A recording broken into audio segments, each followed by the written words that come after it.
प्राचीन समय में विद्यार्थी गुरुकुल में रहकर ही पढ़ा करते थे। बच्चे को शिक्षा ग्रहण करने के लिए गुरुकुल में भेजा जाता था।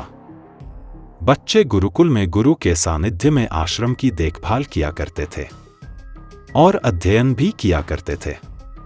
वरदराज को भी सभी की तरह गुरुकुल भेज दिया गया। वहां आश्रम में अपने साथियों के साथ घुलने मिलने लगा, लेकिन वह पढ़ने में बहुत ही कमजोर था। गुरुजी की कोई भी बात उसके बहुत कम समझ में आती थी। इस कारण सभी के बीच वह उपहास का कारण बनता है।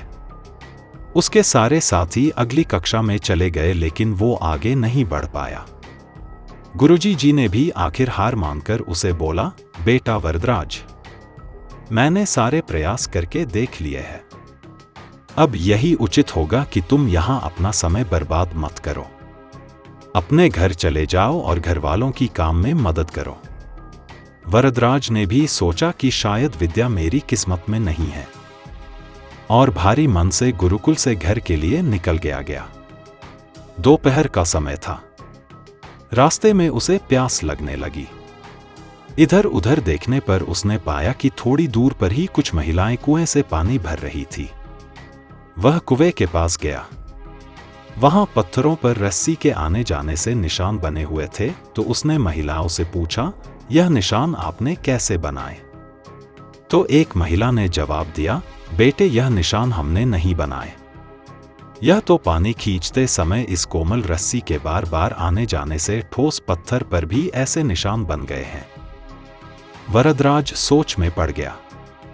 उसने विचार किया कि जब एक कोमल से रस्सी के बार बार आने जाने से एक ठोस पत्थर पर गहरे निशान बन सकते हैं, तो निरंतर अभ्यास से मैं विद्या ग्रहण क्यों नहीं कर सकता।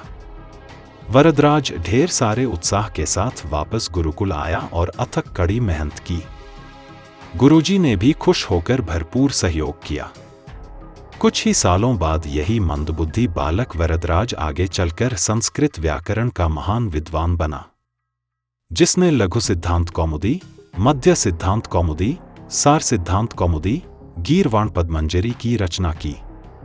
शिक्षा मोरल दोस्तों, अभ्यास की शक्ति का तो कहना ही क्या है। यह आपके हर सपने को पूरा करेगी। अभ्यास बहुत जरूरी है, चाहे वो खेल में हो या पढ़ाई में या किसी और चीज में। बिना अभ्यास के आप सफल नहीं हो सकते हो। अगर आप बिना अभ्यास के केवल किस्मत के भरोसे बैठे रहोगे, तो आखिर में आपको पछतावे के सिवा और कुछ हाथ नहीं लगेगा। इसलिए अभ्यास के साथ धैर्य, परिश्रम और लगन रखकर आप अपनी मंजिल को पाने के लिए जुट जाएं।